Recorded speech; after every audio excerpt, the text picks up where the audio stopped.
I've been fighting my whole life.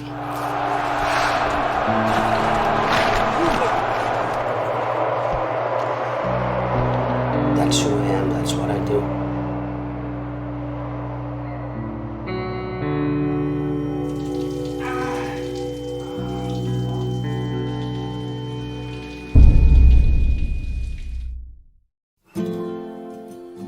Have you heard of something called CTE?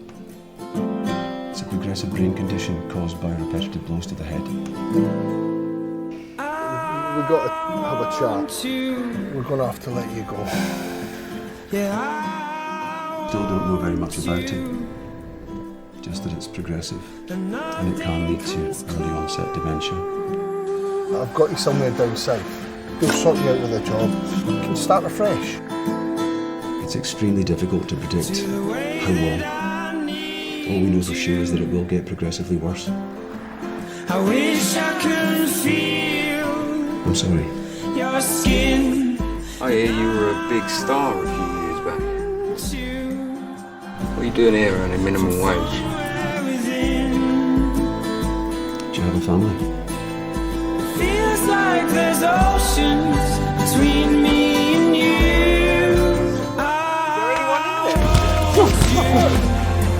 You know you're ready to fight, aren't you? To entertain you. I wish I was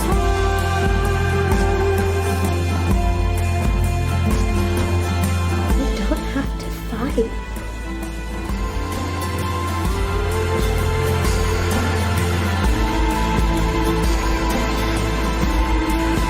Feels like there's options between you and me. I don't want to fight anymore. You're some poor actor lad from up Blackpool that's never seen a fucking ice hockey game before. So here, lad, right, you're gonna strap on my sweaty ball sweat, yeah. And, you're gonna smell that. By the way, I've had that jock since I was 12. Right, that's got about 9,000 liters of fucking sweat in that jock. Put that on. He must have been going. Yeah, he was. All right, I tell you Yeah, what, he, before we go, let's talk about him a little bit, yeah, because I think for a non-ice hockey dude, man, like Jonas did a great job. What's kind of background? How did you guys get to know him? How did you get him to be in the movie? And yeah, just what did you find of his portrayal as an ice hockey player for someone that's kind of outside the game? right? Yeah, I mean, to be honest, I actually haven't said it enough, but James worked incredibly well on putting everything together for this film. So, the actual magic of the film is all James. He literally holds a miracle out of his arse to get this going and to get the crew and to get the actors. So, he James is quite good friends with um uh bloody hell, I can't even think of her name now. James, help Sinead. me out. Sinead. Sinead, CTE's fucking kicking in, isn't it? Sinead, um, Ironic. James is good friends with Isn't it Sinead, ironic? who's a great actress. She's on something on I think it's BBC Three at the moment. She's an award-winning She was actress, brilliant, by the way. She was brilliant. Yeah, she really very very good actress. And we was looking for sort of a main act, so we was talking to a couple of NHL players to play the main role, a couple of big NHL players as well, but it just didn't work logistically, funding wise, and things like that.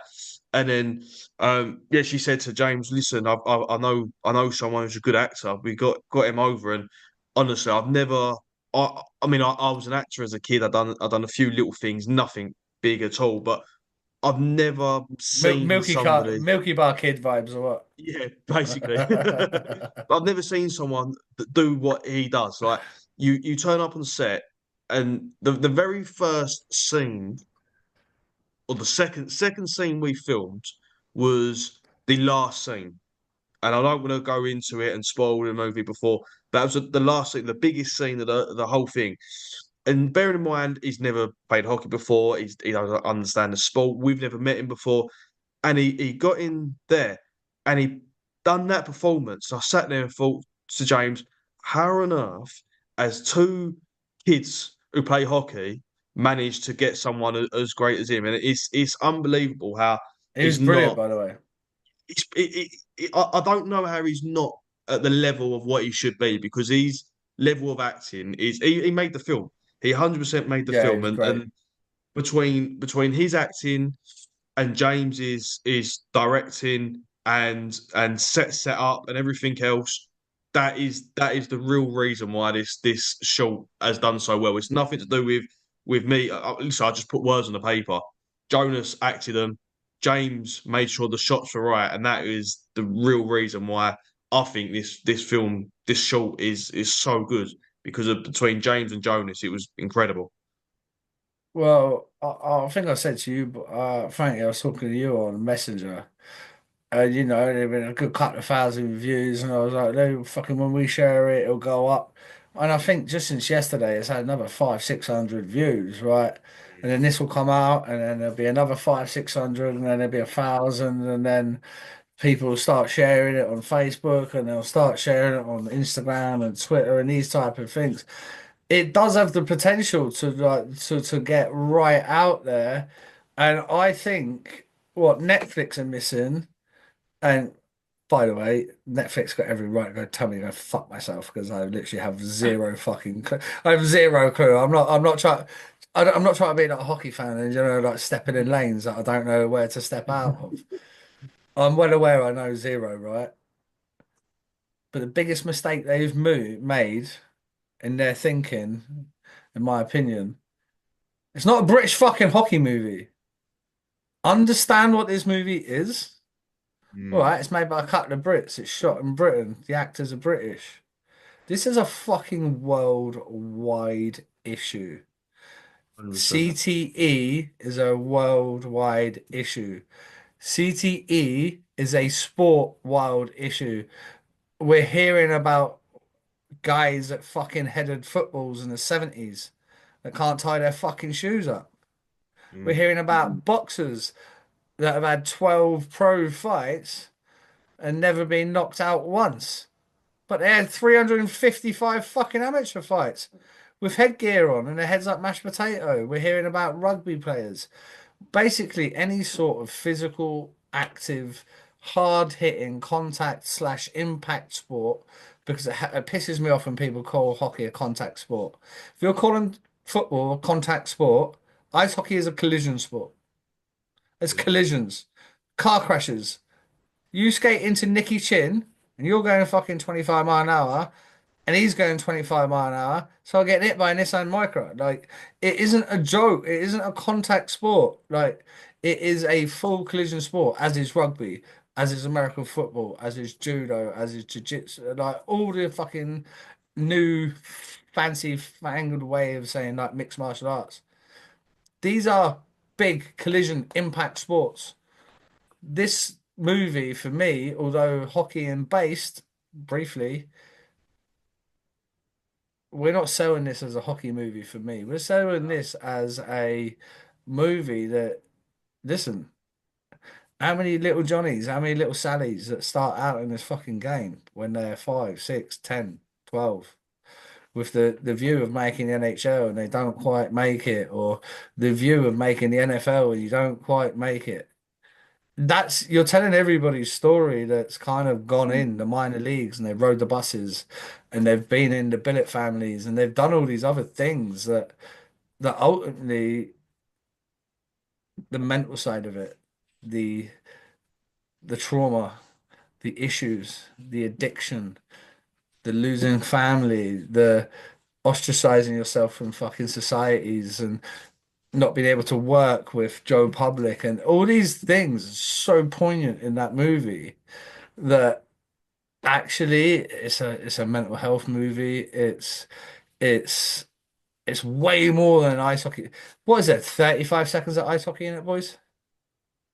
Yeah, we would Two love to have scenes. more on it. Yeah, yeah, No, yeah. Couldn't and afford this is it. that's not a slag off. For the That's more of features, we a would. Yeah, no, but that's more of a look. This isn't an ice hockey movie. This isn't Dean Youngblood putting a puck between his fucking skates and go toe drag top titty. That's not what this movie is. This movie is about the issues that can come from being within, in our case, ice hockey. But I can guarantee you show that to all your rugby mates at school Mm. and all your fucking uni mates that decided to go have a crack at American football because they couldn't get into the rugby. Mm. It boxing, even football, like I joke about like the header in the ball and all that, but it ain't no joke because the fucking proof's in the pudding. And the amount of these guys that die with CTE or have these ongoing concussion and mental health issues is massive. So if you guys can tap into the market of like this is I don't want to say self-care because that sounds like, you're gonna fucking paint your nails, but it is self-care. It is like this is a realistic terms of what can happen. I think that's what Jonas did very well. I know you boys touched on the very first scene you shot was like the last scene or second to last scene. It's the best scene in the movie for me. And it was the scene that almost choked me up a little bit because knowing that conversation, he's sitting there, and I don't want to ruin it for you folks, so I'm going to try not to like divulge too much information. But seeing him sitting there and pouring his heart out, and that's the other thing. We don't fucking talk, do we? We don't fucking, especially back then, we didn't talk. So for him to talk, right, it's his billet family. So maybe he feels he can open up to her. And this is my character understanding. Like it might be Yeah. different from you guys on the other side of it. But for me as a viewer, maybe he doesn't see her as a threat. Maybe he doesn't see that she's going to ring the fucking coach and be like, yo, I'm not getting a game time this week because she's just grasped me into the court. He feels that he can open up to her. It's raw. She has a child. Child's in the house. There's so many factors and really clever things that you boys did in that movie when you look at it from a deep perspective. And then for him to go in and fucking act the way he acted for that scene absolutely smashed it out of the park, lads. And that was the scene that anybody that played the role that I did, anybody that played a physical sport and been in a similar role in different sports could look at and really relate to.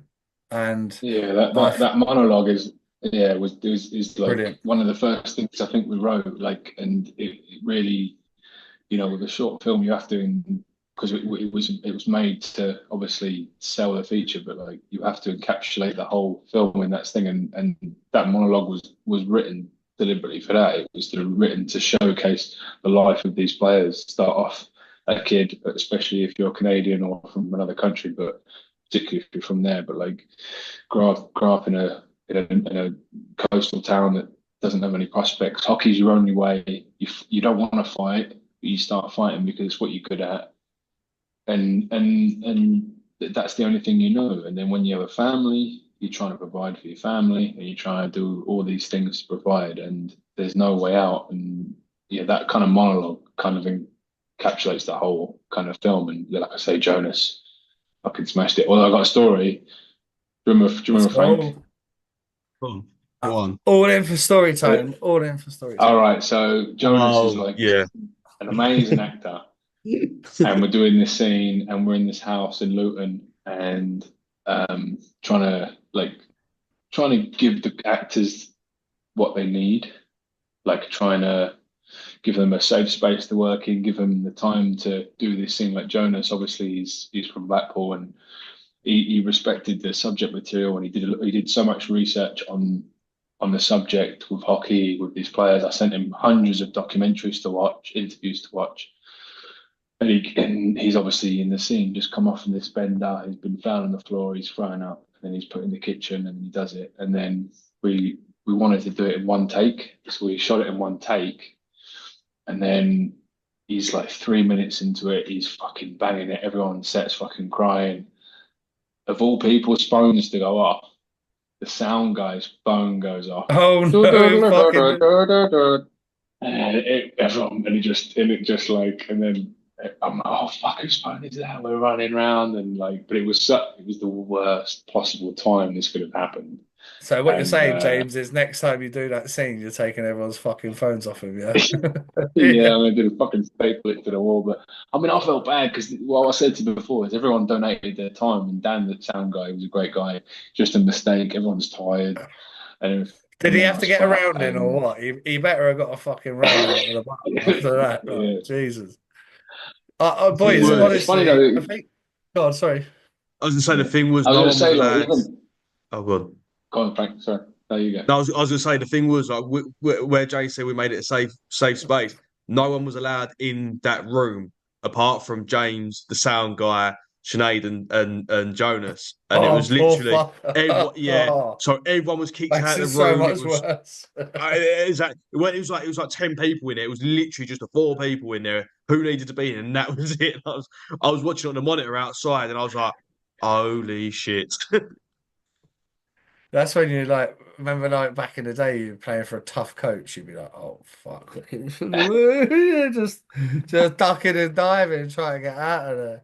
My favourite Funny one though, of you them. should say same with Dino. Like Dino just like because when we was writing, obviously for the feature, I said it's longer and stuff, but for the short, I kept saying to Frank, Frank was writing it, and then he was like, "So tell me about Dino." Like the no, he's called Dave. No, he's called Dino, and I was like, "He's basically Dino." Frank knows Dino, and he was my coach from everything. And then he went, and we was looking at actors to play Dino, and then we auditioned like 10 people like to see. And I went, no one's fucking doing this. And then I just called Dean up and I went, Dean, I know you're tiring, but do you fancy doing this? And he went, yeah, I'll fucking give it a I know, go. it's And he son, come I and ain't going, yeah, and he come and just fucking just Oh, by the smashed it. way, it's And giving me like fucking Full Metal Jacket vibes, you know, like choke yeah, yourself, no, on my hand, like, well, that geezer that did that, he was a drill he was the sergeant. real guy, wasn't he? Yeah, he was the He real was guy. there to fucking audition all the little pricks that come to audition, and they went, "Why don't we just Yeah, give you the job?" And by the way, if you've never seen Full Metal Jacket, the first 15 minutes of that movie, and this is not saying to you, but it's to anyone who's watching, the first 15 minutes of Full Metal Jacket might be the best bit that's of yeah. acting slash cinema in my lifetime. He fucking nailed what it was like to be like the drill sergeant. Mm, Sergeant Snowball! He got the fucking black guy in. He's like, you just, it worked so well. Whether it would work now in his time with the fucking snowflakes and all the little pussies running around, probably not so much. But you were trying to train like Marines, man. Like you would, yeah, like you were trying to train, and I thought Dino did that great. Do you know what I would have yeah, liked?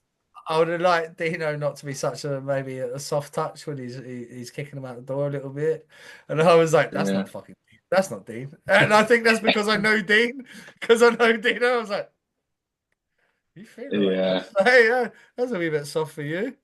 I was like, I want to see the real Dino. Be like, ah, you'll be back to fucking doing pavements next week. You wee cunt, get the fuck out the door.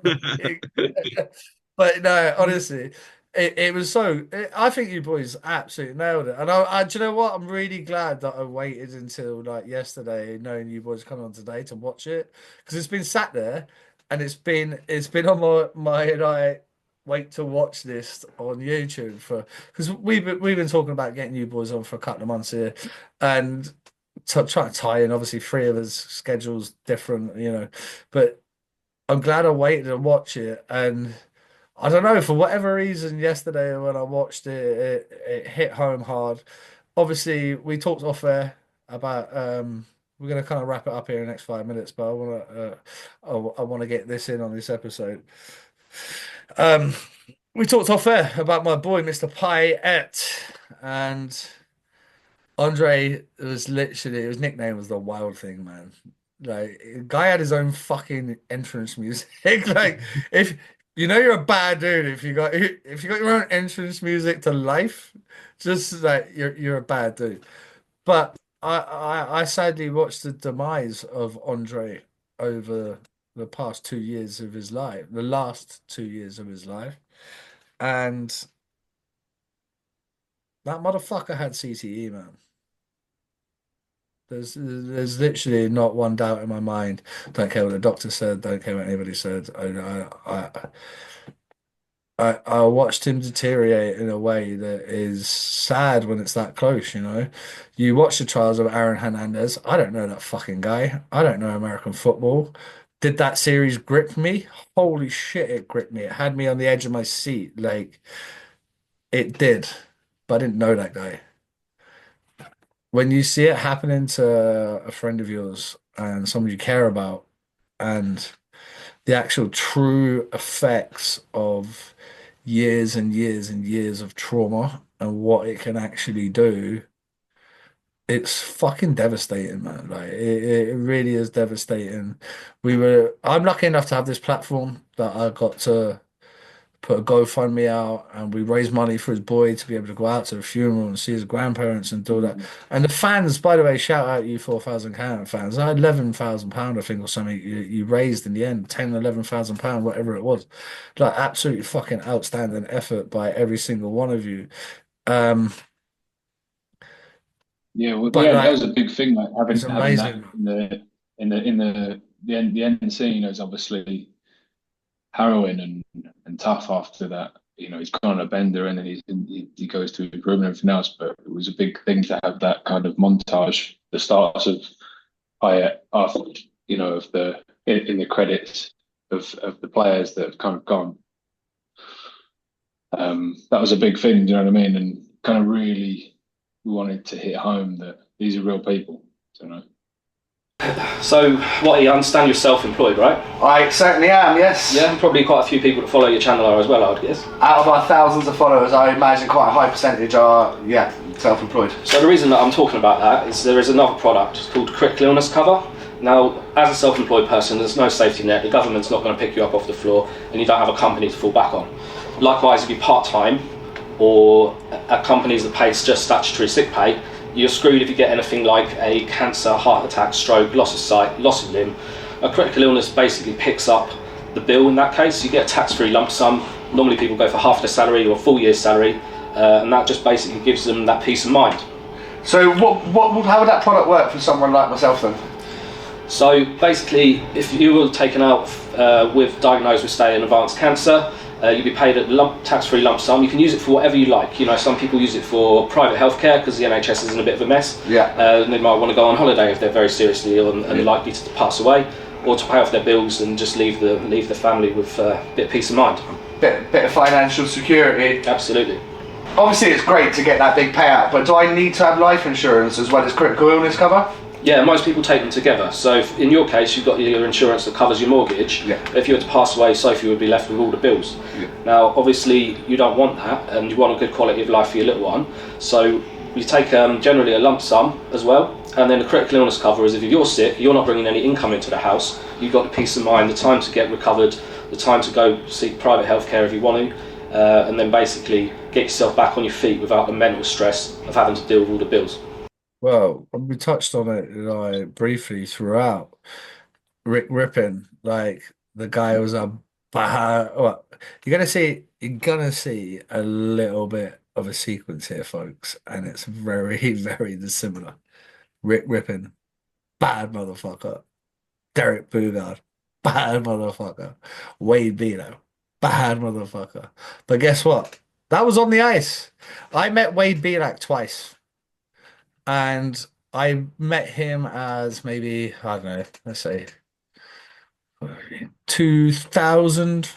So I'd have been 14, maybe 15 at Okanagan ice hockey camp out in British Columbia in Penticton.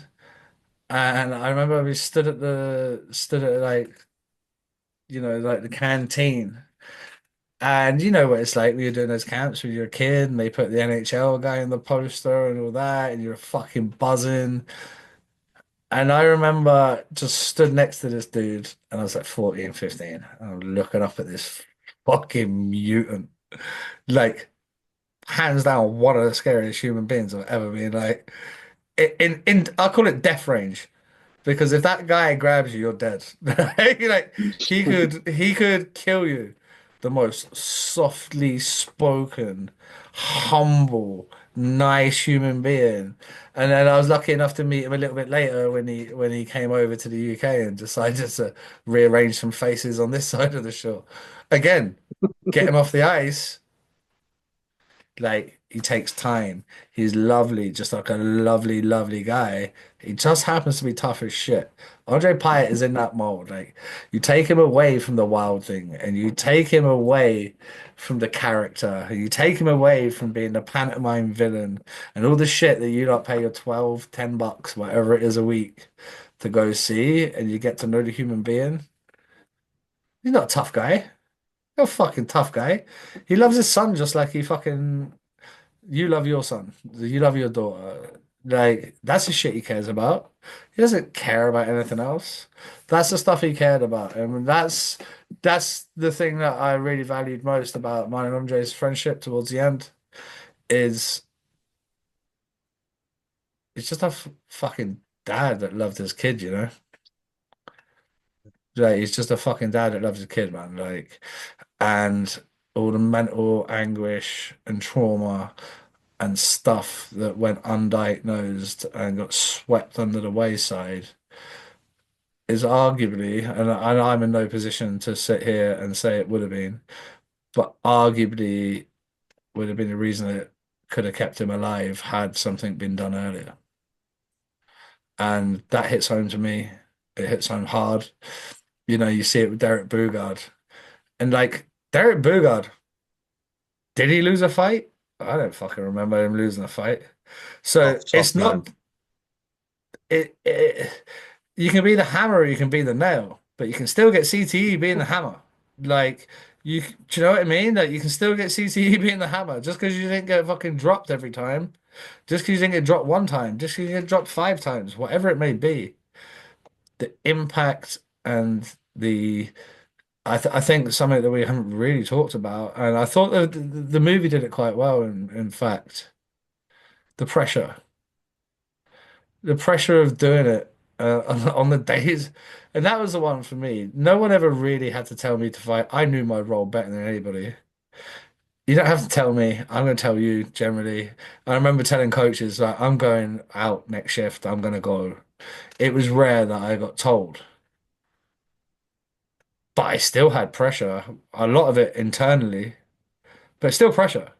And it's still something that I felt. And it's still the anguish of, I might have to fight Derek Campbell tonight. He might knock me the fuck out.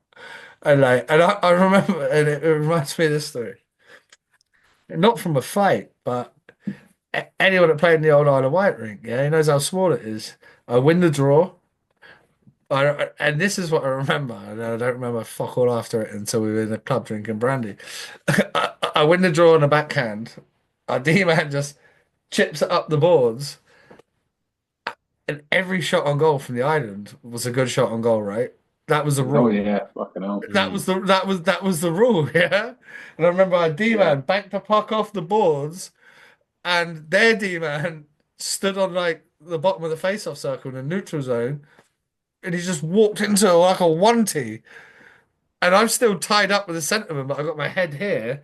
And he hits me here. And when I say knock me out, he fucking knocked me out. And the first thing that I see when I open my eyes is Norm Pinnerton going, "You got knocked the fuck out!" And I'm like, "What?" And I'm like, it was like it was pure like Chris Tucker fucking Ice Cube vibes. Like, it was like Friday, next Friday, and it was just remember that looking up, and I go to the hospital, and they let me sign myself out of hospital that night because I didn't want to miss the mandatory team night out. I was like 19, and they were like, "You should stay." Priorities, priorities. Do you know what I mean? 19. But again, like, I didn't know any different. Didn't know about brain injury. I didn't really know because I'd grown up with concussion was a headache. Smelling Man up. salts, Man up. you man up, you'll be all right. So I couldn't imagine and telling the boys, this is in my own mental, twisted, warped fucking brain that it was. Even though I'd just been literally KO'd about 3 hours before, got an ambulance to hospital. They let me sign myself out, and there was just like, on you go. But non-penitent though, honestly, just waking up to Norm being above you. Yeah, what? So what? You got knocked the fuck Yeah. out, lad. I was like, yeah, I did. Apparently, but again, like it's something that we just did. I just disregarded, mate. I didn't care. Now, if I went back and put the skates on, and if I did that now and I got that same thing, I ain't going anywhere for a month, boys. Like, like I'm not doing a box jump in the gym in case I fall over. I ain't hugging my kid too hard in case he sticks his head on me. I ain't letting the American Bulldog drag me through the fucking park by my neck. Do you know what I mean? Like, I'm being like super, super cautious. But back then, it was just like, on you go, you're on your own. And again, that is ultimately what is going to lead. And I ain't scared. It's going to lead to my demise eventually. And whether it be Parkinson's, onset dementia, early onset dementia, or I ain't no fucking fool, boys. Like, I know I'm a poster child for it. And I know I'm a poster child for it, but while I'm still here and while I'm still kicking and while the brain's still functioning, being allowed to do stuff like this is going to hopefully stop others in the future having to go through the same shit because I've had dark days, boys. I don't know about you. Like we talked a little bit off air. I don't know how much you want to go into on air, but I'm good.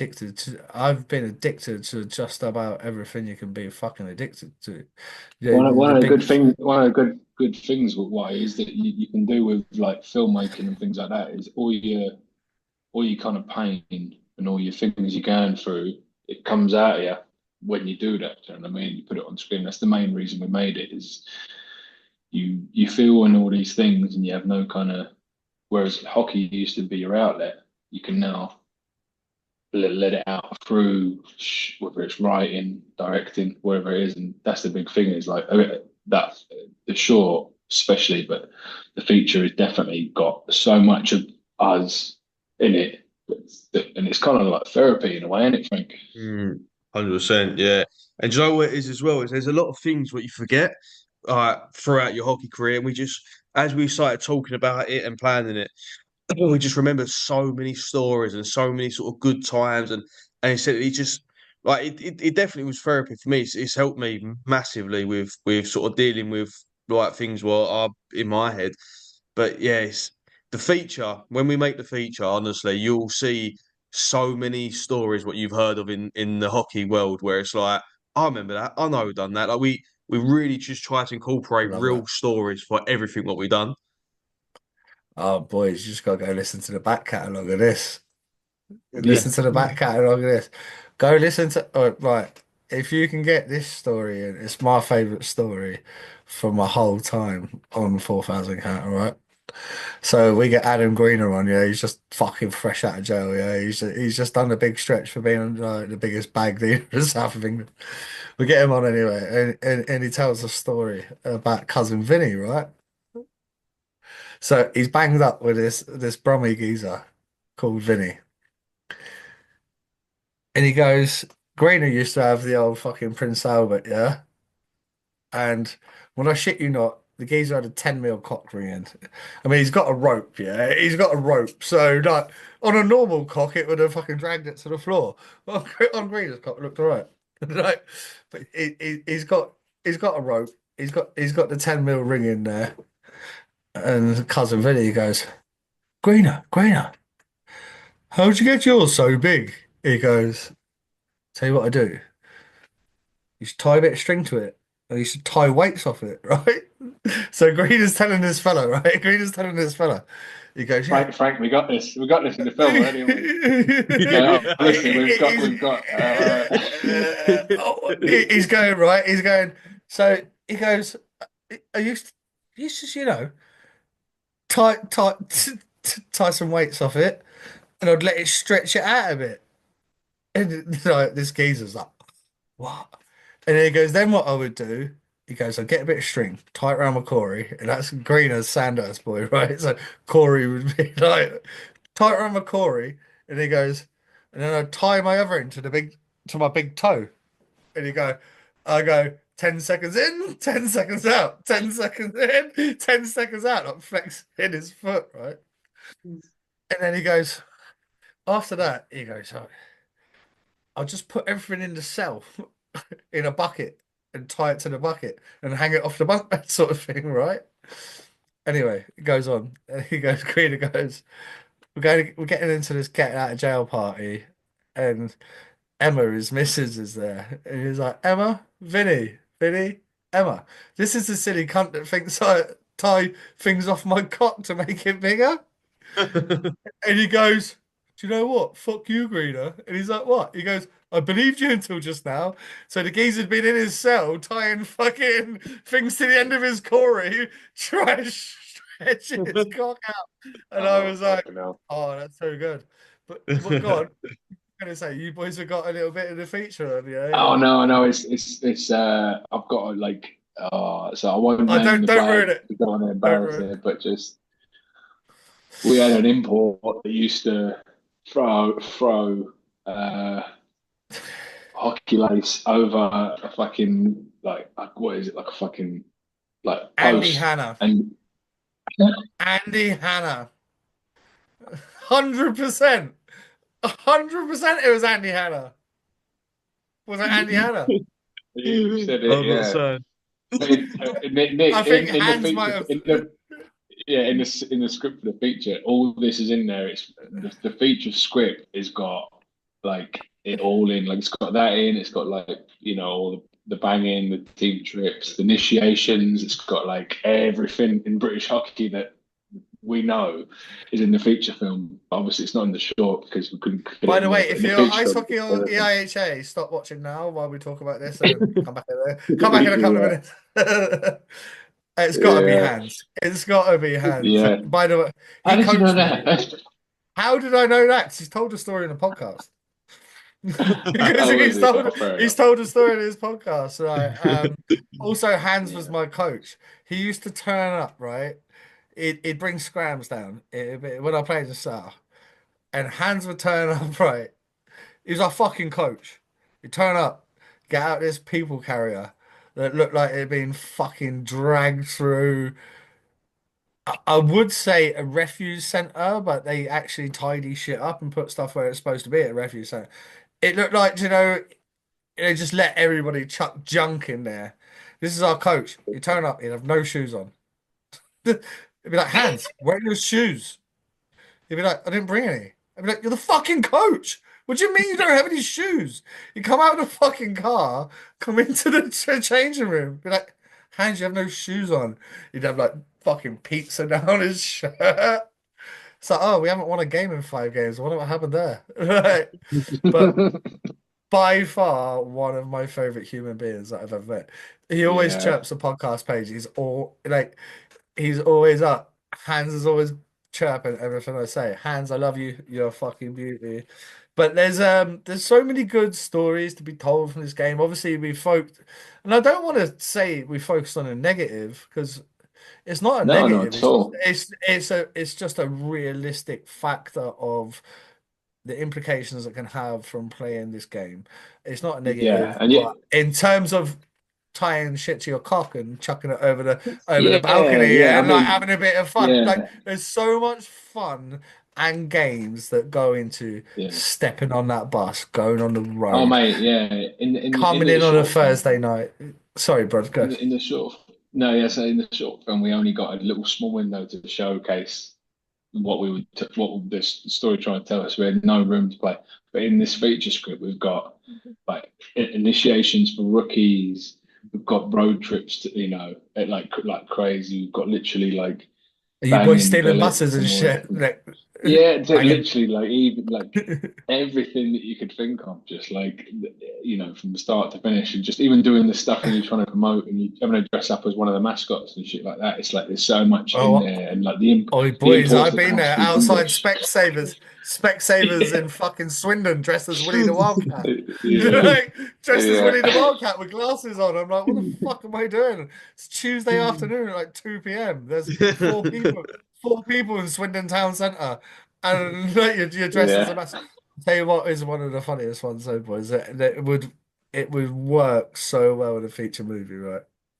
And you would have to probably have Chinny to play Chinny because it's Chinny, right? I remember we were on a bus on the way back from, I don't know, fuck it. It's a northern trip, right? Let's call it Manchester, Sheffield, wherever it was, on the way back down to Slough. And Chinny's fucking yoked, yeah. He's 3 bottles of red wine deep. And he's sitting on the back of the bus and he's just fucking launching full cans of Fosters down the bus. That was back in the day, like when you had like fans paid for like the first 5 rows of the fucking fans paid Put for the like the curtain first in. five. Put the curtain. Yeah. And Chinny's just launching full cans of Fosters. He then gets up, we're on the motorway. He's like, I need some air. And he goes, do you know like the old fucking 2x4 windows at the top of the roof? We're going down like the M56 or something. Chinny just goes, Ka-dum! And his thing just goes, dum-dum-dum-dum. He just took the whole fucking roof off. We all sat there like that for the fucking rest of the trip. Like December, Chinny's just taken the roof off the bus.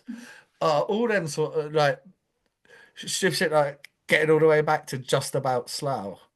And everybody's obviously been boozing all the way back and needing a piss. And we're stopping on the junction, just junction 7 on the roundabout.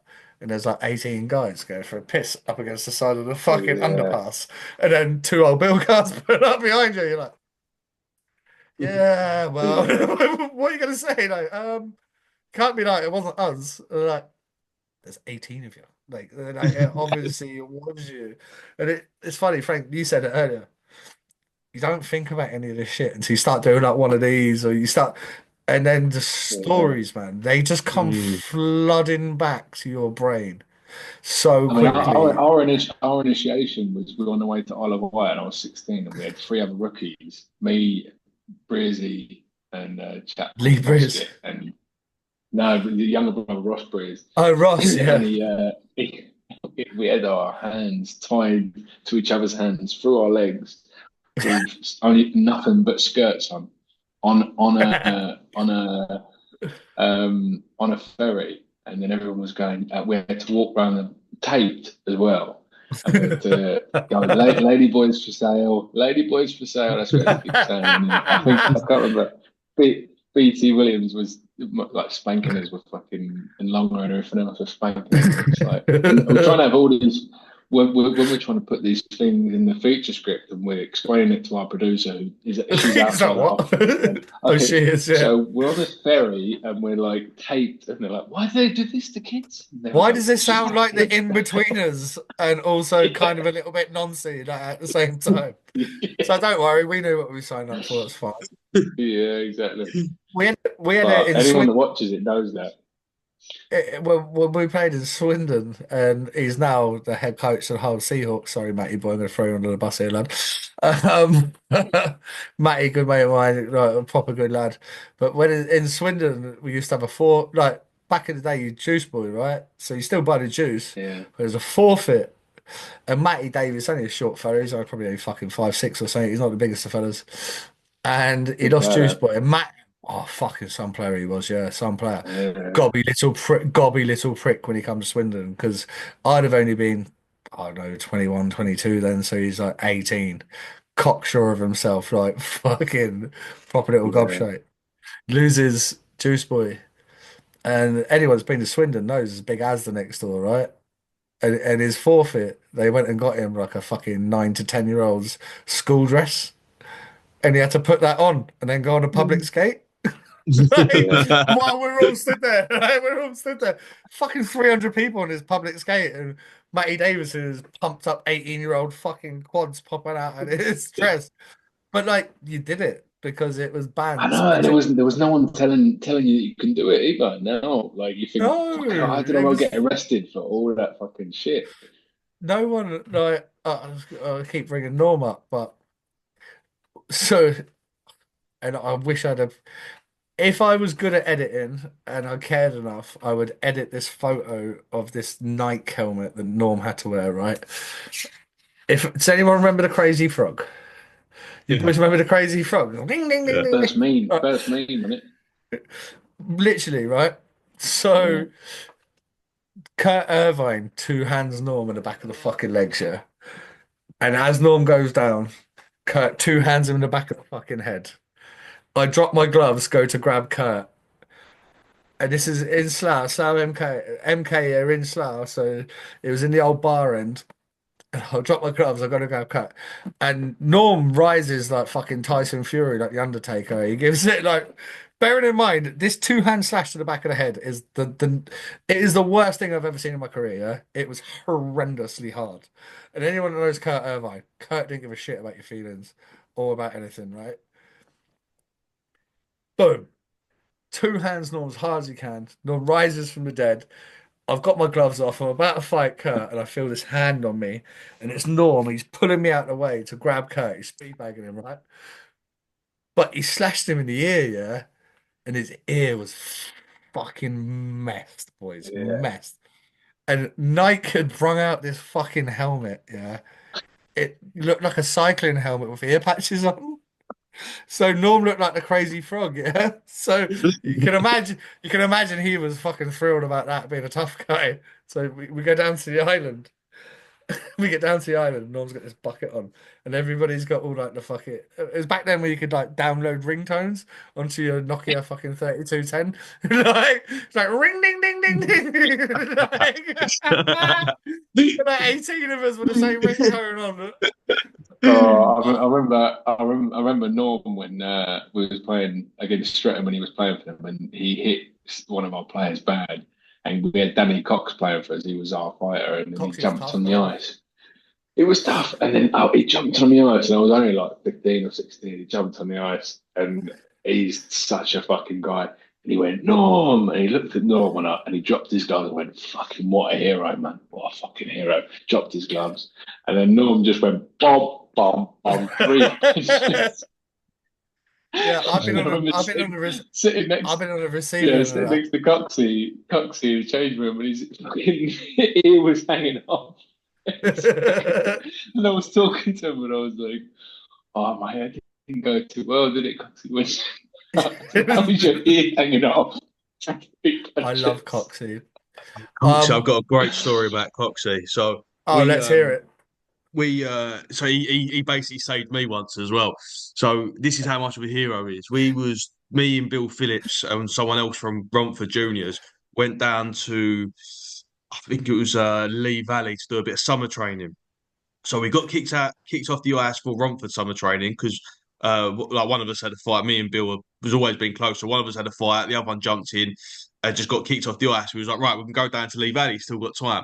Gone down there, and it was like a Russian rec team playing, but all good old Russian players. Those boys are studs. I know who you're talking about, mate. And they could all like London Selects or something. Tough guys, right? And we was 15 at the time, and one of the other Romford players we was with, you won't know because he never went adult hockey, but he couldn't fight to save his life. Started an argument with these Russian players. They're my 3 15-year-olds and a load of tough veterans. So all of a sudden, out of nowhere, we were surrounded. So I was like, I'm gonna have to fucking fight it. So I've steamed out a goal. Bill's getting stuck in with like having a row with one of them, and literally as I went to punch this massive player, someone just grabbed my arm. So I thought, oh no! So I turned around. Coxie went, "It's all right, boy, I'll handle it," and literally pushed me out of the way and steamed in and just started steaming through these players. I was like, mate, what? I didn't know. I played with him the next season at Romford, and I thought, what an absolute legend. I didn't know who I was. Just see me and thought, that's right, boy, I'll deal with that. Yeah, don't worry, lad, yeah. Yeah, honestly, what a player, what a legend. I'll tell you what, if you ladies and gents do like a scrap or two, go watch Danny Cox. I think maybe Chelmsford might have been Romford versus my brother. I was at the game. It was in Bracknell, and these boys went gloves, helmets, everything, centre ice, and neither the two of them dipshits have got defense in their locker. Yeah, so it was like fucking old school Don Cherry rock'em sock'em face punching contest, and you know, like when you're just watching the boys go after it. Coxie and my brother are both tough as shit, and it was just like you could hear it from the fucking stands upstairs. Oh, what? And then you meet so unassuming though, isn't he? He's so unassuming. You don't look at him and think he's a geezer in the alleyway, isn't he? He's a geezer in the Yeah, alleyway that you go, yeah, all right, mate, yeah, I'll fucking, oh, will you yeah. now? No, will you now? Okay, good luck with that. Like, Tell he you throws another one punches is in bunches, mate. another What, one who's sorry? unassuming. Sean Wallace. He's got hands like shovels, but if you talk He's to not him, you unassuming. I fought that prick twice, mate. Like, fuck mate, that. the nicest mannered Oh Yeah, person wait, I've ever met in my life. But his hands are like I'll that. tell, mate, he I'll jumped tell our you Sean import, Wallace yeah? story. He jumped. Now, do you know talking about being scared? You go first. Do you know talk about being scared? Yeah. I, I, I'll raise you Andre Pyatt with Sean Wallace. He fucking jumped our import, and I was the closest guy, and I was like, fuck. Fuck. So I just like dropped my shit, and I was like, oh my God, he's gonna murder me. Like at that point, I was maybe like 12 and a half, 13 stone. Don't get me wrong, well-known fighter in the league. I've been in the league 4 or 5 years fighting everybody. But he was like 17 stone, man, and like easily 3 or 4 inches bigger than me. And I was just like, Mm. and I jumped him. I did. I jumped him, but I didn't land any while I jumped him. But I jumped him, kind of grabbed around him, and like kind of twisted him around. And then it was in close against the boards battle. You know, live to fight another day. I was really happy. But also, I was a point a game, and he was a fucking plug. So we went to Romford the next week, and he's like, "What? You were going tonight?" I'm like, "I am absolutely not fighting you. You get 3 minutes of ice time a fucking night." He goes, "Yeah, all right, cool." Idiot on my part, yeah. Puck drops. He's playing fucking center. The guy's never taken a face off in his fucking life. I should have seen what was coming. Really, I was like, won the draw. It's like yes.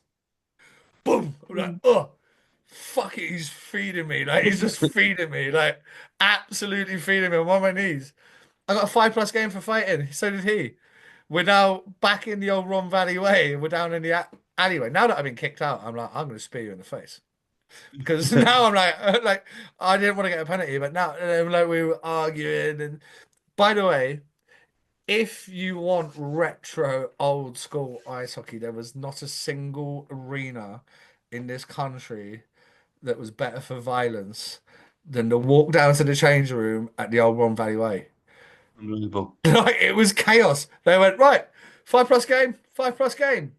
Right, now you both just walk down these stairs together that are 4 feet apart and go into your opposite locker rooms. I know now they go in the other end, don't they? But I don't back know. then you went in the middle. So you went Yeah. behind the benches. So in my day, it was like Kyle Amiot, Andrew Power, Chocky, fucking you mentioned him earlier, Ty Miller, Sean Wallace, even Grant Taylor could Yeah. have a scrap. There was, and then I played on Slough. It was like me, Greener, Chinny, Warren Ross. Like it was literally you just had like 8 meatheads on each team. And, that was a game that do you boys remember Richard Whiting? Yeah, I know Richie. I played him for years. Great guy, yeah, great guy. But the brawl goes on the ice. It comes into the benches, and it's like Slough versus fucking Romford. Everyone on the benches is throwing, and I knew I was tougher than Rich, yeah. Even as an 18-year-old, 19-year-old.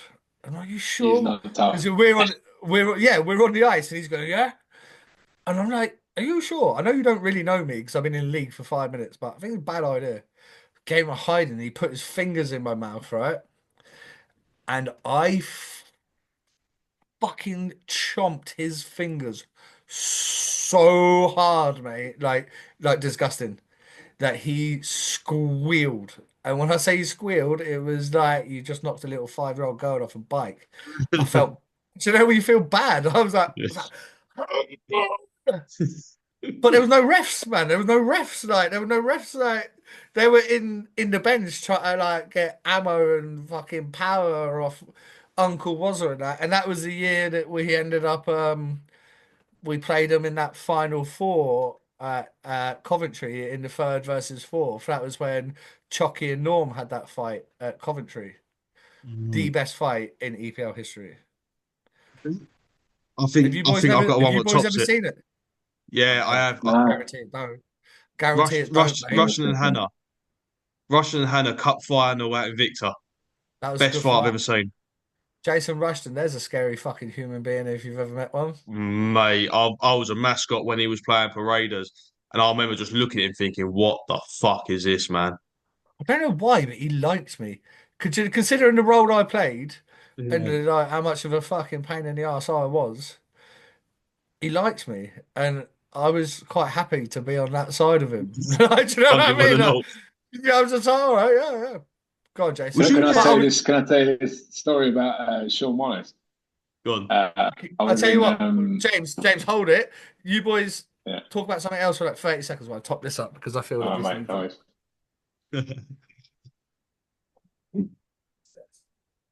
Should have been on the beers. So I tell you now, it's gone, and it's probably the cut of the podcast. So Sean got his cock out. I think what he cuts about the podcast. So if not, he'll leave it. Definitely don't want a beer, dear.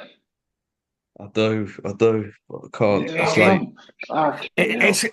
It's cute that you boys think I'm going to edit that out, but I ain't fucking editing shit out, mate. It's 4,000 and counting, boys. That's why the people that's why the people tune in to watch. That's why me and Chad Reeky did an episode, and we're going to get on to Chad in like 2 seconds before we finish up. Yeah.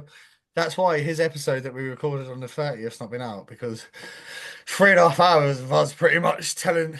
I'm pretty sure I told a couple of ketamine stories and all sorts of shit on that podcast. I don't have the brain power or the anxiety level to go back and watch it and try and do the minefield that is me and Chad Reeky.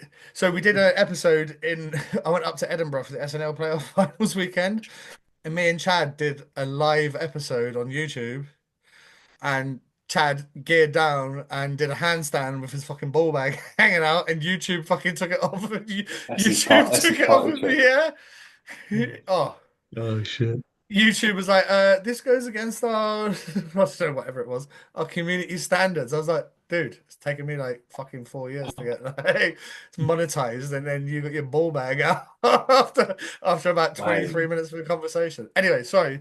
Tell me this story about Sean Wallace. Let's hear it. Well, no, I went up to Scotland to see Chad with Dino and everything else. And did you ever meet his mate that's got a massive bollock? Oh, what, Gilly? Avocado size one. Yeah, that guy. I got pictures of him that I'll send it to you. It's hilarious. Yeah, we went up there. I went up with Dino. I stayed at Dino's and with Chad. I don't know what it was for. It wasn't for his stag do, but it was for something. But with like Dino, Chad, and Glenn Morehouse and a few other boys, and we met his mate in the pub. You know, in his pub he's got, and then his really good mate, who was his best man, was like, "Yeah, I've got this massive bollock." And then I went, "How fucking big is it?" And he got it out, mate. It was fucking so fucking hell. Coconuts with ball bags.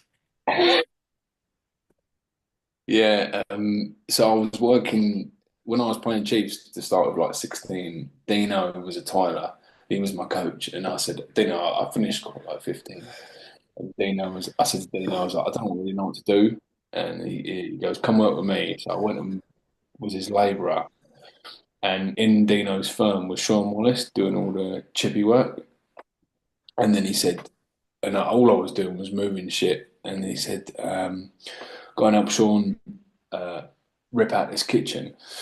So I went and ripped out this kitchen for Sean. And I can't remember who it was, but Sean, he was a chippy. And outside he had like a spinning drill.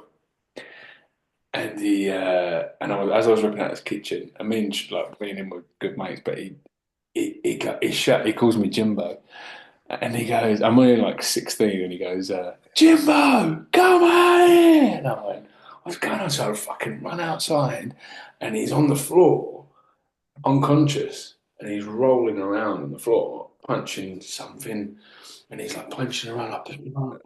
As I'm picking him up, I said, what's the matter, mate? And he goes, someone's fucking hit me. I'm looking around and I'm seeing someone's hit him. And he goes, someone's just fucking knocked me out. And I'm looking around, I'm going, what the fuck's going on here?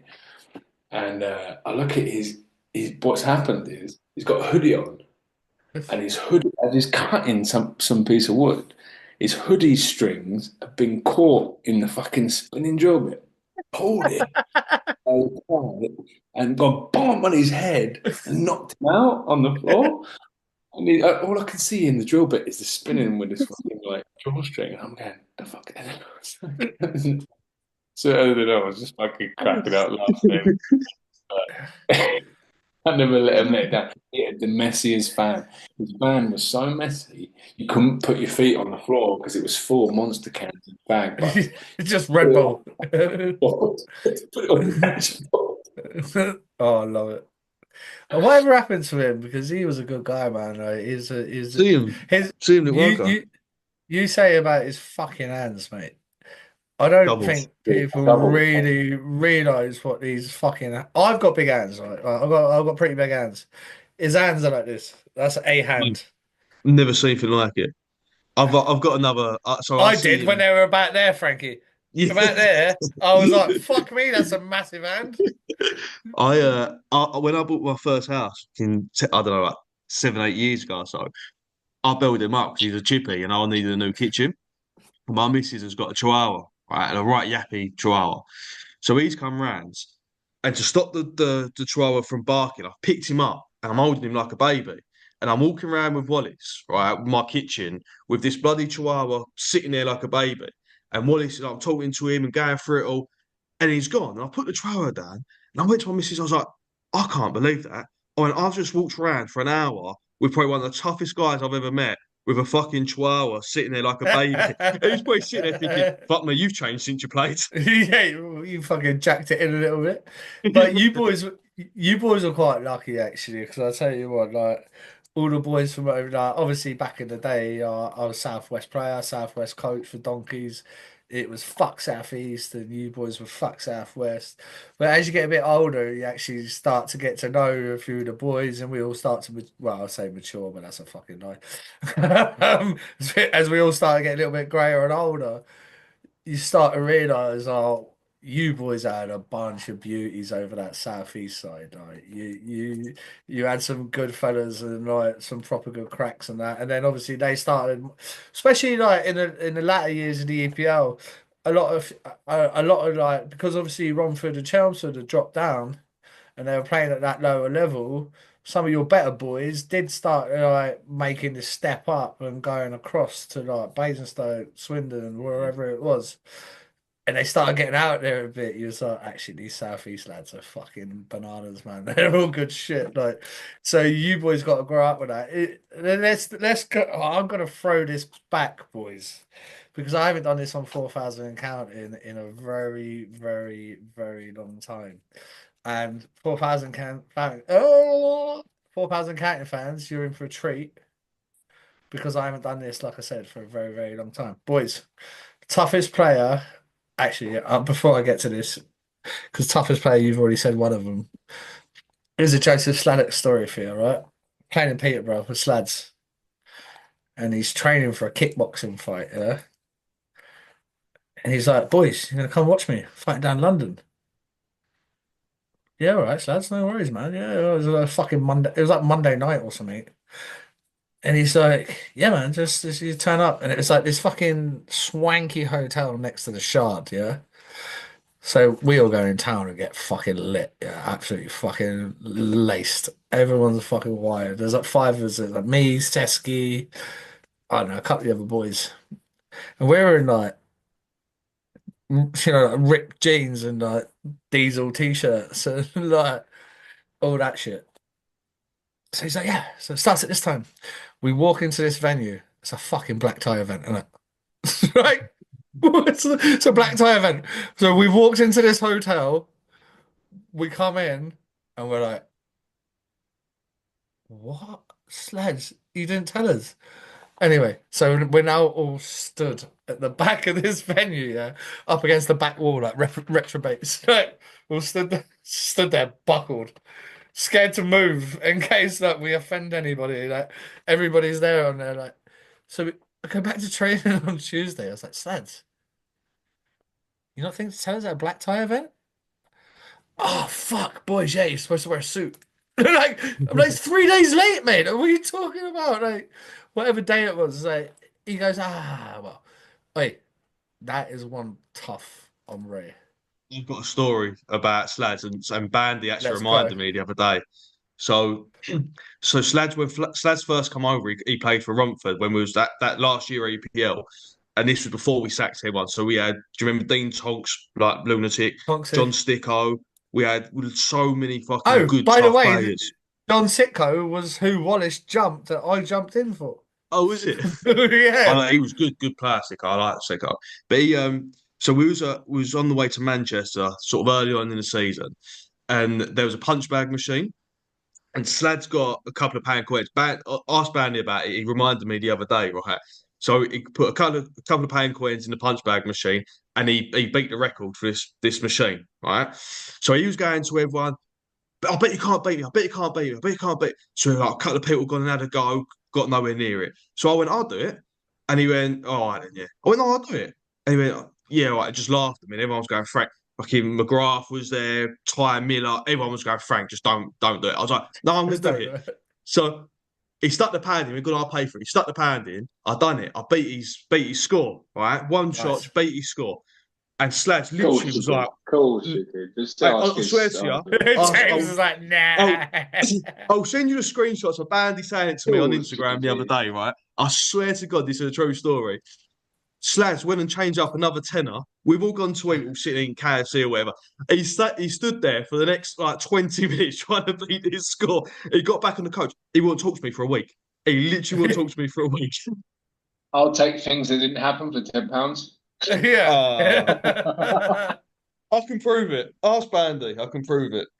Oh, by the way, using Bandy, bearing in mind, Bandy is an OG 4,000 counting gangster. Well, I ain't calling that prick a CEO. Get a big head. I don't know. Founding degenerate of this podcast. Yeah. Founding degenerate. Oh, here we go. So if that's the case, then you would have been there in Bandy's EPL season in Romford, right? Guy can't play hockey worth a shit. Like, he's one of my best mates. Yeah, he's fucking terrible. One of my favorite videos of all time. So, because this prick's got 947 passports, yeah, he can just fucking go to any country he wants and play as a fucking local. So he goes out to New Zealand, yeah, as a non-import. He's still on the podcast at the time, yeah, and he's going, I'm not getting the ice time, boys. I'm not getting the ice time. Fucking next game, look, fucking D-man's out. Looks like I'm gonna get in. And he's skating backwards, yeah, and it's like someone went, and I'm fucking sniping him out the crowd, yeah. He's gone fucking foot ass over tit. Guys burnt him, went down a breakaway, scored. He didn't expect us to get the video, did he? Obviously, the New Zealand lot that listen, right, why? You boys want to see this, so we put it out there, and then the next week he gets fucking dinged up. He gets dinged up coming through like here, and then he goes over there to the walls of boards, and some guy just dings him from behind. But I tell you what, though, as limited as his hockey fucking level was. Shit, he had an impressive year for Romford that year. Like, he had a wicked fight with Chris Wiggins. Like, I don't think many people gave Chris Wiggins as many problems as fucking Bandy did. No. Tough guy. And it's mad because he's proper Will from in between his briefcase wanker. Like, he was young then as well. I didn't realise, obviously, because he was a couple of years older than me, and I was obviously 16. But I think he must have only been about 19 at that point. Yeah, Bandy's like 3 or 4 years younger than me, yeah. Because me and him always got on, yeah. And I remember him being like, "What, are you going to give me one tonight?" I was like, "You're going to get the fucking ice." Like, what are you talking about? Like, I was like, "Yeah, I'll come off power play so that I can fight you." Yeah, that'd be a really good fucking trade. And that was like the bats all the way through. God, James, sorry, bro. No, I was going to say what I was saying. Because I used to own a bar, but I've shut it down now. And Frankie used to come to the bar, and we used to sit in the basement and put all the script scene by scene on the wall, and we used to just get fucking lit up and just write the script and everything else. And basically, the whole process of the script was all the stories that you've done on 4,000 accounting, all the stories that I've experienced and Frankie's experienced, we were writing them down and going, how do we incorporate, in the whole, wasn't it, Frank? We were like, It okay, do was, you remember we got initiated? Do you remember when we had that, like, we had fights and then you got in, like, getting in fights with the fans? What else did we say? And we were like, okay, how do we fucking incorporate this scene where I the fucking old kangaroo started court.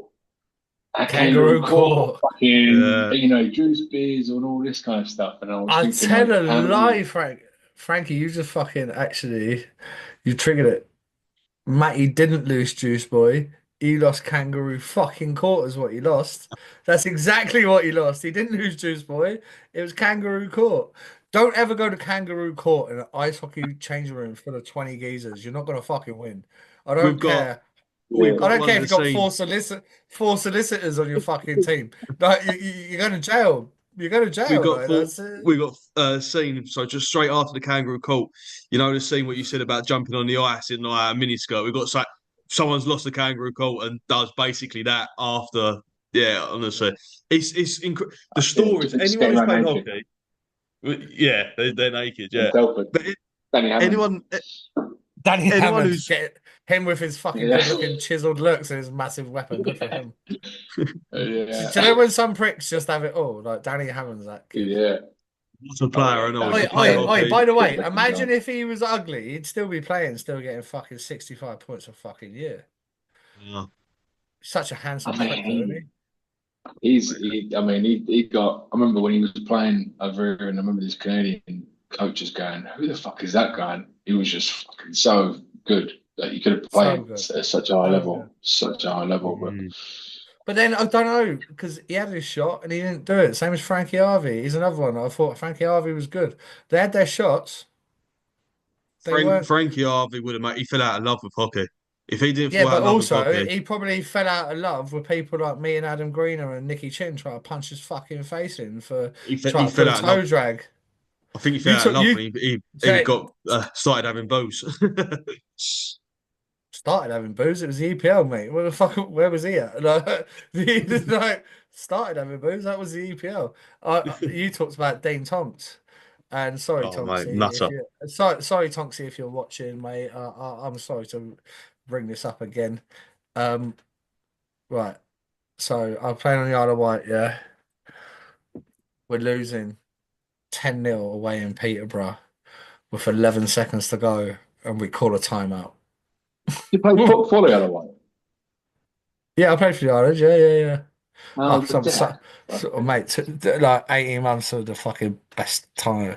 I was on the front page for fucking taking my belt off and breaking it over Geezer's head. And then on the Well, back I was page. sorry to carry on with your story. Yeah, I'll come back to that. But We've got this is the island we've, vibe, yeah. This is the island vibe. I'm on the front page. Isle of Wight Star takes belt off wax geezer, and then on the back page it's like Isle of Wight Star scores hat trick. It's like so I was on the it's claim to fame. I was on the front and the back page of Isle of Wight County Press, right, at the same time. But anyway, so we're fucking yeah, 10 we down. in the feature film, basically the character of Jonas goes to a rink, and the whole rink is about to get knocked down for flats, and the whole rink is inspired by Isle of Wight. It's like in this middle of nowhere, and it's surrounded by all the fucking town and everything else. It's just all Surrounded by massively inspired by sluts. Isle of Wight. Yeah, So- yeah. But, That's so best player in the fucking when you league. watch it, you see it.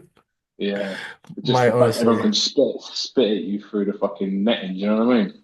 Yeah, sounds like fucking Romford. Yeah. Ladies and gents, you're getting a very extended episode here because the boys are just shooting the shit and we're just rolling. What was I going to say before I said that? Who were we Tonksy. talking? Tonksy, right? Yeah. So, right, Peterborough speed bagged us, yeah, like absolutely fucking speed bagged us. But it started getting a little bit chippy in the third period, and we're like 10-0 down. There's 11 seconds to go. We call a timeout. We're 10-0 down. We call a timeout. And Colesy puts out, it's me, Jason Coles, Norm Pennington, Richie Hargreaves, I know, one other tough guy. One other tough guy, right? We got the face-off in the offensive zone. I win the draw. Obviously, we got two forwards playing D, and we're 10-0 down, so no one gives a shit, right? So I win the draw. Tonksy goes through, gets the puck, comes down one-on-one, goes through the leg shelf. I'm like, oh my God, it's 11-0. So I grab him. I'm fucking stop fucking whacking him. And like my boys are like trying, like I've got like Norm on me and fucking Colsey on me. They were trying. Tonksy gets off the ice via the Peterborough bench and walks back to the Peterborough changing room through the crowd. I've never seen anything like it. Right. Anyway, and this is what I love the most about this story.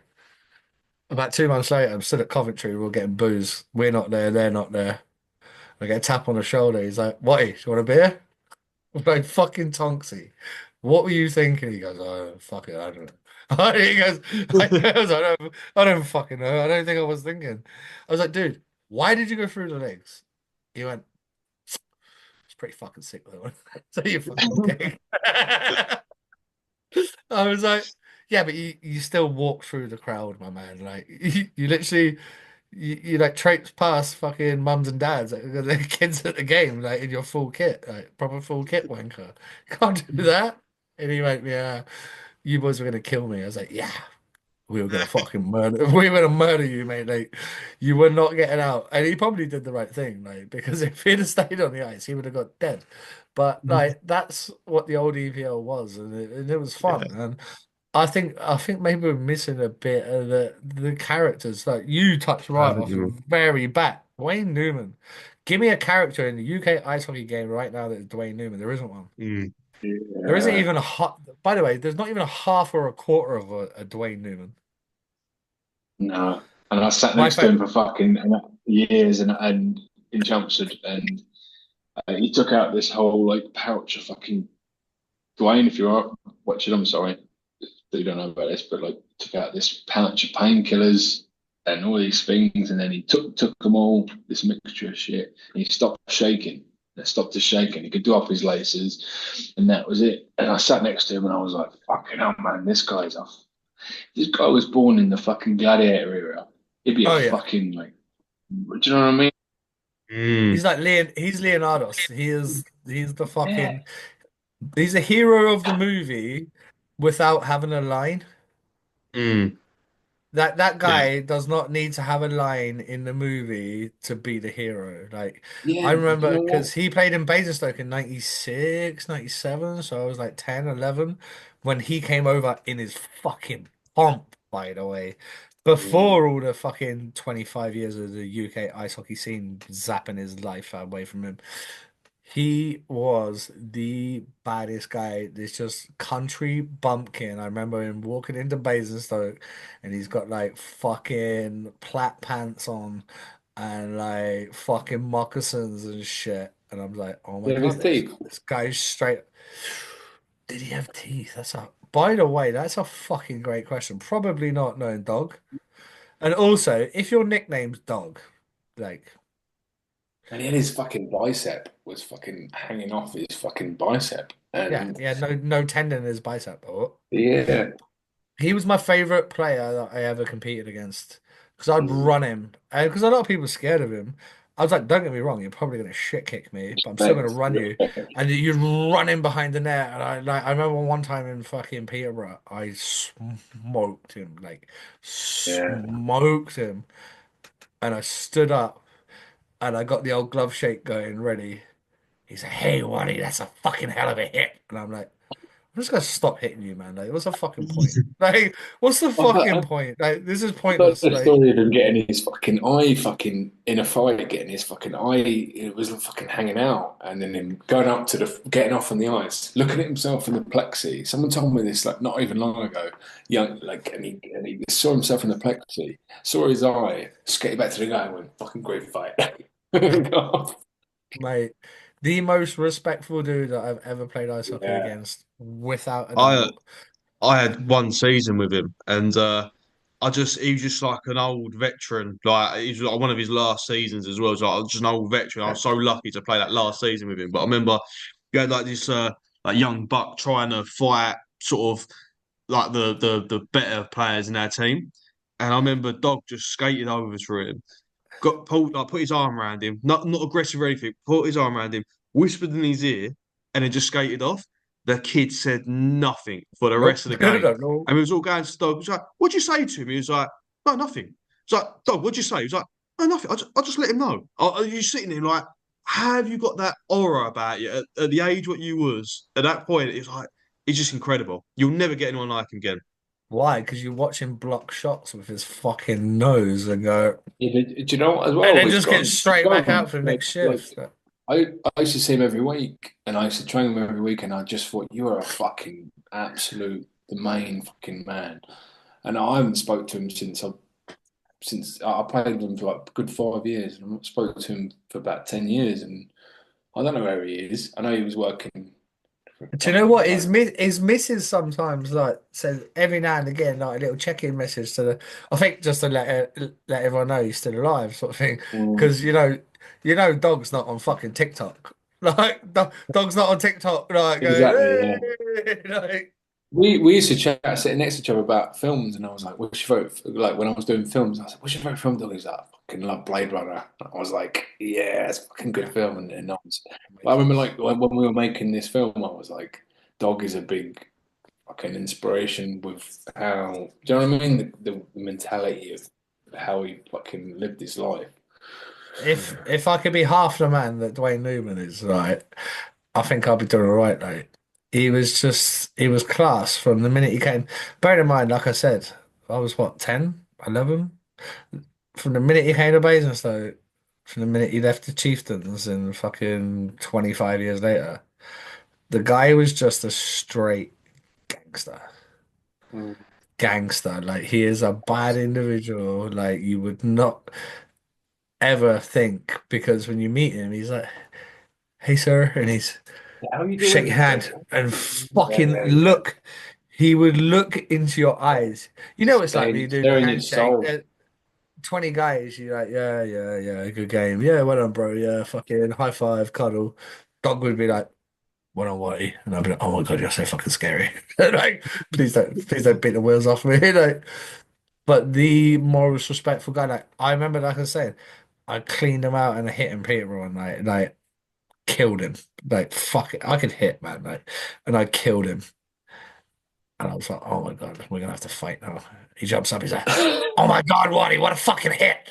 I'm like, "What's wrong with you, man? Like, surely that wasn't hurt." Like, nothing. Like, just those fucking North American like farm Oh boys. yeah. Even in They're just Chelmsford, he fucking some rookie threw their fucking shirt on the floor, and I was sitting next to him, and he yeah. jumped up like a fucking pit bull, man. Like I've never seen anything like it. But just respectful, but just Always respectful. yeah, army, fucking soldier. You know what I mean? Right, boys, let's finish it up. Let's go with, Yes, yes. and this is what I'm saying, ladies and gents. We're going old school. I'll let both of you answer at different times, obviously. Best player you ever played with? Frankie, go first. Ooh. Jesus, that's an hard one. I'd probably say, I'd probably say Klima. Probably best player, most skillful Who? player when he first come over. Klima. Yeah, Klima, yeah. Best. Do you remember him? I do, but he was in the league below, so obviously you'd see him in the fucking like power play or whatever, like, ripping the Yeah. power play boys. You remember that shit? Power play, like fucking ice hockey news review. Fucking hell, Jesus Christ, show my age, Probably boys. either that or when Frankie Him- Harvey first come onto the like EPL, his Frankie first was season good. EPL was probably one. Them two together was on the same line that first EPL season, and honestly, I've never seen players like it since. And I'd say probably Chong is up there as well. I think Chong is Chongy's good. naturally one of the best players we've ever played with. Yeah, I'll probably say them. Ripped Asian dude tears ice hockey up. Shock. Like, fucking. What's funny about Chongi is like Chongi, like I played for Chiefs for ages, and Chongi was kind of semi-retired, but he'd like be out for a year and then come back and play a game and be better than you. It's Yeah, like, yes, like how the fuck. fuck is this guy So what the not fuck is going on? for a Like, yeah, fucking year coming back yeah. and rinsing out? But I remember I also, haven't missed a practice in fucking 48 weeks, and this guy yeah, just strolls in off the pub. Like, but yeah, I to be fair to remember. Chongi though, he was always in shape though, wasn't he? Like Chongi was No, yeah, always. he's a PT. Yeah, he's a PT, so he's always been in shape. But just you know what it's like. Like I go out like the rec team, and I went out the other night, and I've been on the ice for like 2 months, and I can't even fucking skate. Do you know what I mean? Like I've got to God, yeah. learn, Which learn. fucking ways the stick go around? Like, yeah, yeah. I'm like learning to play again. But All um, right, James.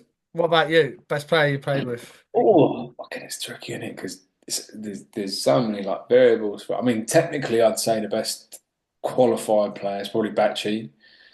With Just yeah, back, yeah, probably good player. yeah. Well, I mean, with regards to like how he's gone on with his career and played for GB and seniors and all that, I wouldn't say I've played with anyone that's had that kind of, I'd say Oh, tempo.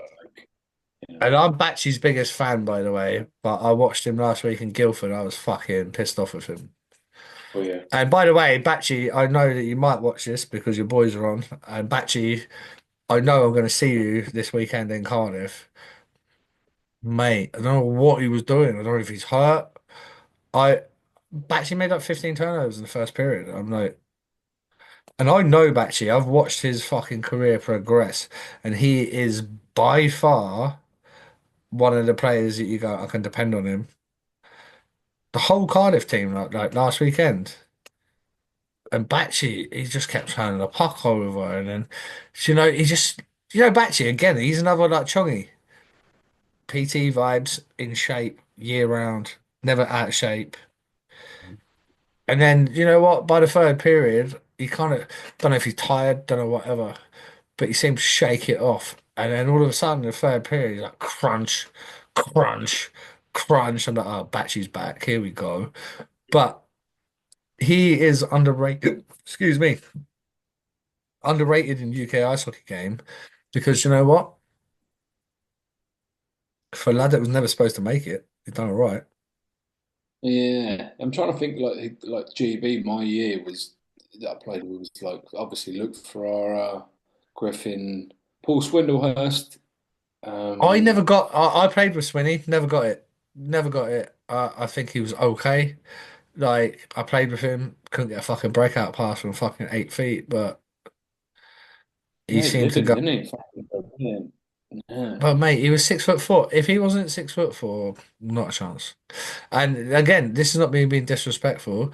Pete Russell loved him. Everybody loved him. I was like, all right, go be a centerman. Fucking swing back into the fucking O zone for the D zone for the 87th time of the game and not get a puck 8 feet on your tape.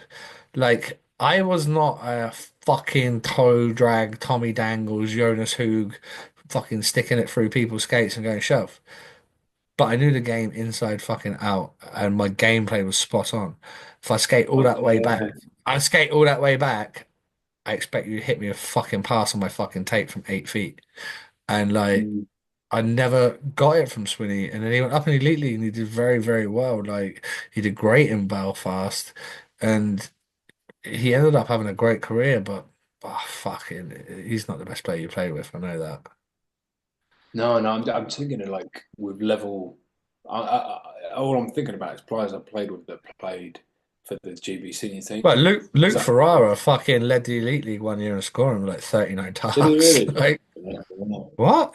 Yeah, he literally led the league in scoring. He had like 39 goals in 55 games or something stupid. Yeah, Absolutely played for obscene. them. Um, I played with Luke in Peterborough, by the way. Like, great kid, great family. Obviously, we talked off about my brother jumping James, but that's the thing that, and this is the other thing that people don't realize from Luke's funny. outside the game. No, but so like people that don't realize from outside the game that looking in, they're like, "Oh my God, your brother and James have this massive thing. You must hate the Ferraras." I'm like, "What?" You fucking do nothing to, you don't do nothing to me. No, I don't give a shit. Like, fucking, I played with both James Luke. In fact, actually, my year in Peterborough, I sat next to James, played with Luke and Rob.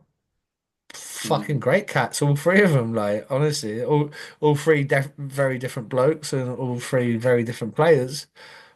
But I was like, yeah, my brother's beef with the Ferraras. This is not mine. This is not mine. Like, absolutely legendary lads, Yeah, especially in yeah. Peterborough. It's funny how you like you especially if you play against players you don't really chat to for a long time, and then you meet them and you go, "I thought you were a cunt." Yeah, I thought you were an arsehole.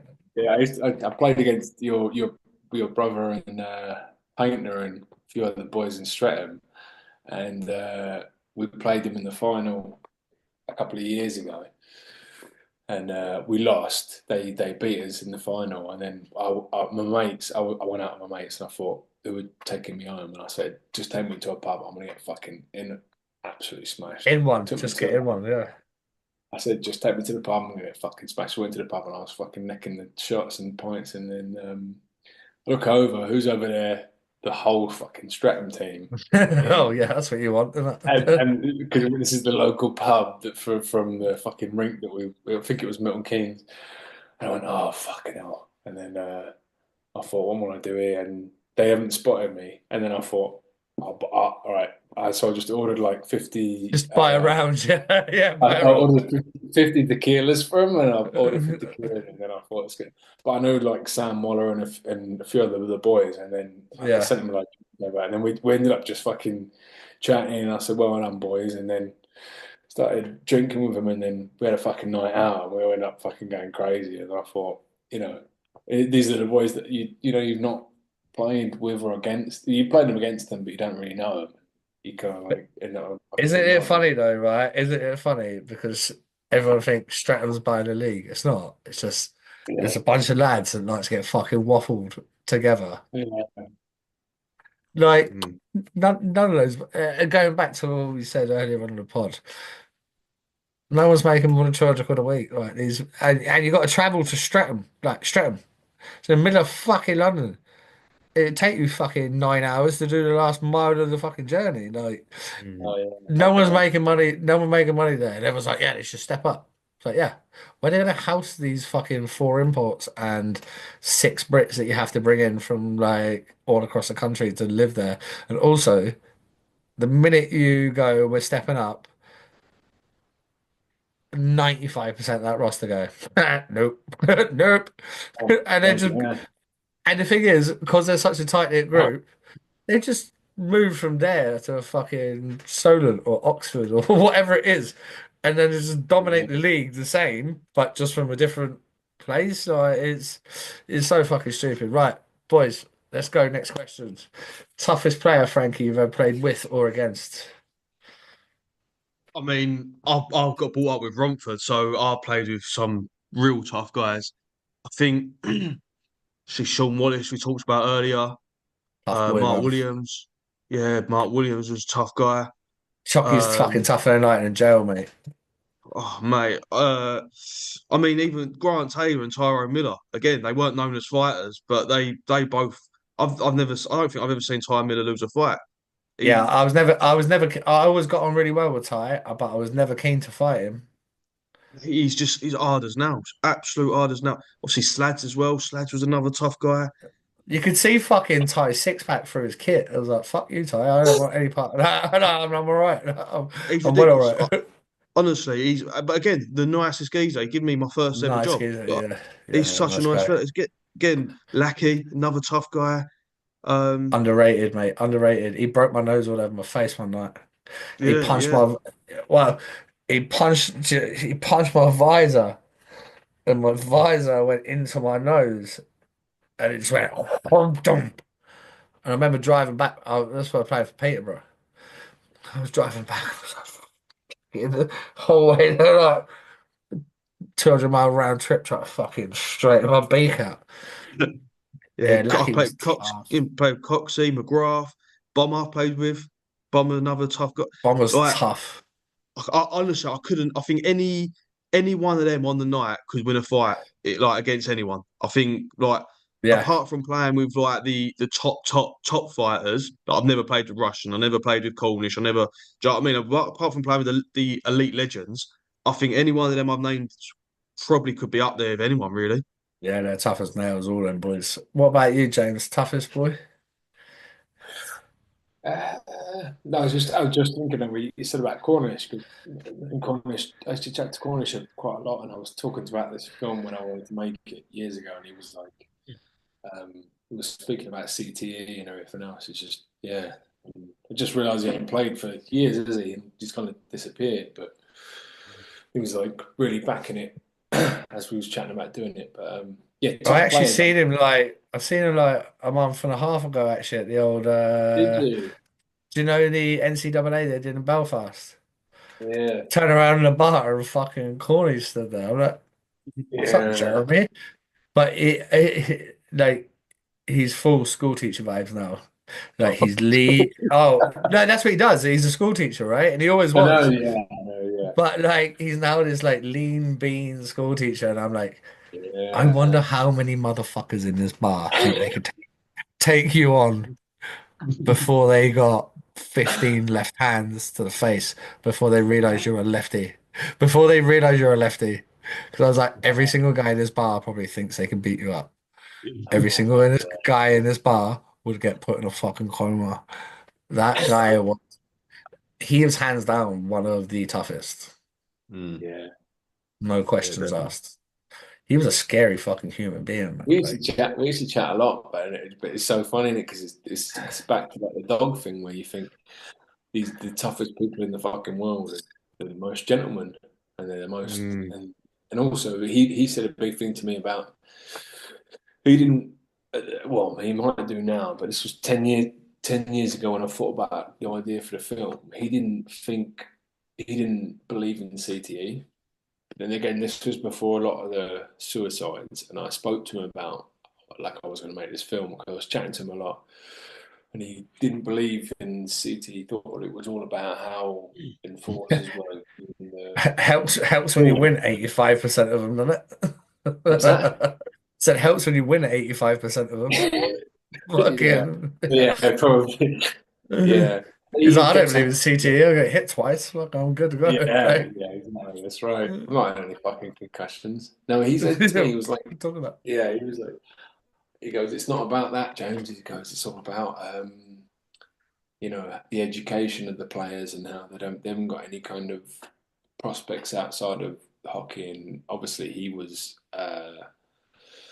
doing the school teaching course. Well, he was probably a school teacher at that point 10 years ago. So he was preparing himself for life after hockey. But a lot of guys aren't doing that. Do you know what I mean? Yeah. So, he's a smart man. Like I only ever played with Corny on a two-way when I was in Basingstoke, and it was the year that it was a fucking yard sale and everybody left. But he stepped up so big, man, like in the locker room, and that's what led to his Isle of Wight job, being his first job being coach. And like, I think, do you know what? The game's a poorer place without Jeremy Cornish in it. And no matter what your thoughts are, is you knuckle dragger and all that fucking, you got no idea. Like the guy he was heart and soul. He was in the locker room. That year in Basingstoke was phenomenal. Yeah, he also turned around Stratton big time as well. Like massively. He was the first one to go into Stratton, turn around them, and now they're fucking, big wagon. Right, last two questions, boys.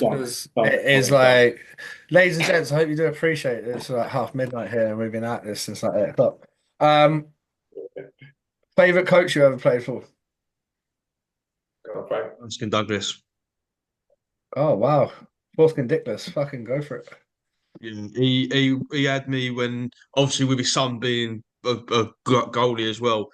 I remember as a junior, he took over when we was in a real poor place, like Romford Juniors, and I never really had any formal training, any coaching. It was literally just get in the goal and just do what you can do. And yeah, literally, and he helped me so much. And I remember he used to stand behind the goal, and as the pucks were coming, he would tell me to move over slightly or come out a little bit or back up a little bit. and he was the only coach I've ever had what really actually developed me as a player. And he weren't the biggest fan of fighting. I always remember that. And I had a fight, one of my, I think my fifth or sixth EPL game. I end up, I had a goalie fight, and he loved me for some reason. Like, he just really, really took to me, and he always used to hate sort of fighting unnecessary fights. And I remember seeing him sort of because he was head coach at that point, so he wasn't my coach. And he just seen me and went, "You had a fight the weekends?" He went, "Yeah." He went, "You're better than that." And then just tapped me on the back and walked off. And I thought, do you know what? Like, that showed how much he liked me and that the amount of respect what I had for him. He was such a great coach. Mate, he was an institution, that guy, from my junior career, and then on into like, obviously your junior career, a couple of years younger than mine, and many more. James, best coach you ever played for? I mean, probably the most successful would be Gary Clark, but I'd say my best coach was Dino. So I'll go with Dino. Yeah. Yeah, got to give Dino his props. Last one, boys. Last one, and then we're done. Best rink or well, no, best rink you've ever played in as a home or away player. Mine's Old Romford Rink, RVW. It's the best rink in the world, especially like as a home Yeah, team. There was free parts hepatitis shot in that fucking barn. Jesus. I've seen so many pucks go off the back netting and fly and come back off the goalie and go in because they don't understand the netting. The balls were just at a certain angle. Like, it was such a hard barn for anyone to come to and play in. Just and the atmosphere. I mean, the penalty boxes were bang on where the fans sit. Great atmosphere. Great I remember, rink. I remember I popped a little girl's balloon in the fucking penalty box once. It rolled on one anyway, right? Fucking, I always just get shit because obviously you're a bit of a tough guy. Everyone gives you shit. And I remember, I don't know, like coincident, you know, like the old coincidental minors. So it's been a bit aggy, and then you get in the box, and all that lot behind just behind the DJ and do that. That's Oh it. yeah. Some little fucking 8-year-old girl was like coming up, yeah, fuck you, and your balloon puppet. Even But that, it even was. the DJ at the Old Romford Rink, Paul, like he. I mean, obviously, I'm not blessed with height, but who was the really small, unbelievably talented player, but really small, just played for Swindon? Ken Forsey, Swindon returned to 4.5 men. It was legendary. That's the one, yeah. And he used to play that, or he used to play Hi Hi Ho. ho, hi Honestly, ho. like Yeah. the whole part of that rink was just you couldn't beat it. I really It don't was think you could. it was proper atmosphere. James, on you for the last question of the day. Then, best rink you ever played in as a home or away player? I mean, like I never used to play good there, but like Isle of Wight was always a beauty because So good. just the fucking atmosphere it had and everything else. But I remember one famous story where we went in there and we were playing Cornish and like, some playoffs, and Dino was fucking giving us the whole fucking first period. We come back and Dino, we were losing 5-0. Dino coming in, goes, you fucking, come on, let's fucking do everything else. And then a fan, one of our own fans called BT, came in the change rooms and goes, I ain't fucking driven across the country to watch you fucking play like that. And Dino turns around and goes, come back here, I'll fucking rip your beard off, you cunt. And fucking chases after back to the ring. And then we come back in second period, we're down 15-0. Close game then, yeah. Yeah, but I just remember the whole experience of like fucking on the white, and we used to stay over there a lot and getting pissed up and everything else. But Yeah, it's crack, man. There was nowhere to hide there, was there? There was nowhere. No. And No. the subway was the only place to get some food and everything else. But yeah, all the white was a good crack, man. Right, ladies and gents, this has been a very, very long episode of 4,000 Can. It's been fun, but make sure you go and check out The Enforcer. It is on YouTube right now. You can find the links on our page. Where else can they find it, boys? YouTube. It's on YouTube. We've got an Instagram set up, The Enforcer on Instagram. Give that a follow. That's going to be showing all updates as well of the progress of the feature film, and sort of clips and behind the scenes of everything we've done so far as well. Right, ladies and gents, this has been another episode of 4,000 Counting. James, Frankie, thank you very much. We'll see you, ladies and gents, again soon. Peace. As you've seen from my chat with Richie there, former junior teammate of mine, super easygoing guy, straight to the point, helps you out. There is no obligation at Easier Life. They will look at your cover. There's no obligation, so like I can't stress that enough. They're not forcing you to do anything. They just want to get the best cover in place for you. So contact details are on the next screen here. Easier Life, scan the QR code, send them an email, give them a phone call. They will be sure to help you out, get the best deal.